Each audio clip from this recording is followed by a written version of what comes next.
I felt around the riverbed and pulled up another flat, jagged rock. I had done this a million times in the swimming hole in Bybanks. I pulled my arm back and tossed the rock straight at the tree. One edge embedded itself in the knothole. The boy stopped rummaging through Gramps' pockets and eyed me. Gramps said, "Oh!" and flailed in the water.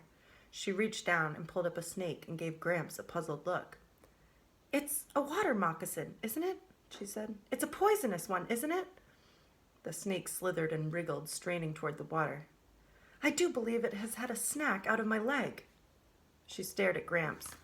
The boy stood on the bank holding Gramps' wallet. Gramps scooped up Gram and carried her out of the water. "Would you mind dropping that thing?" he said to Gram, who was still clutching the snake. To me, he said, "Get on out of there, chickabiddy." As Gramps put Gram on the riverbank, the boy came and knelt beside her. "I'm sure glad you have that knife," Gramps said, reaching for it. As he made a slit in Gram's leg across the snake bite, blood trickled down her ankle. I grabbed Gram's hand as she stared up at the sky. Gramps knelt to suck out the wound, but the boy said, "Here, I'll do it." The boy placed his mouth against Gram's bloody leg. He sucked and spit, sucked and spit. Gram's eyelids fluttered. "Can you point us to the hospital?" Gramps said. The boy nodded as he spit. Gramps and the boy carried Gram to the car and settled her in the back seat while I snatched their clothes from the riverbank. We placed Gramps' head on my lap and her feet on the boy's lap, and all the while the boy continued sucking and spitting. In between, he gave directions to the hospital. Gram held on to my hand.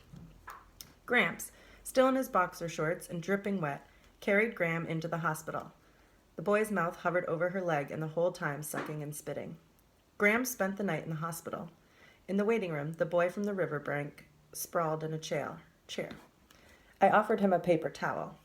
"You've got blood on your mouth," I said. I handed him a $50 bill. "My grandfather said to give this to you. That's all the cash he has right now.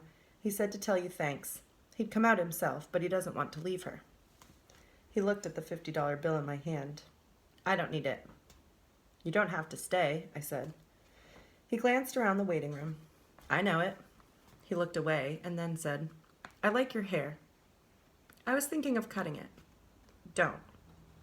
I sat down beside him. He said, "It wasn't really private property." I didn't think so. Later, when I went in to see Gram, she was all tucked up in bed, pale and sleepy. Next to her on the narrow bed, Gramps was lying on top of the covers, stroking her hair. A nurse came in and made him get off the bed. He had, by now, put his pants on, but he looked a wreck. I asked Gram how she was feeling.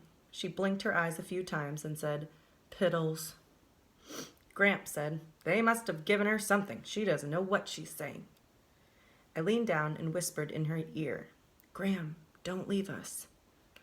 "Piddles," Gram said. When the nurse left the room, Gramps climbed back on top of the bed and lay down next to Gram. He patted the bed. "Well," he said, "this ain't our marriage bed, but it will do."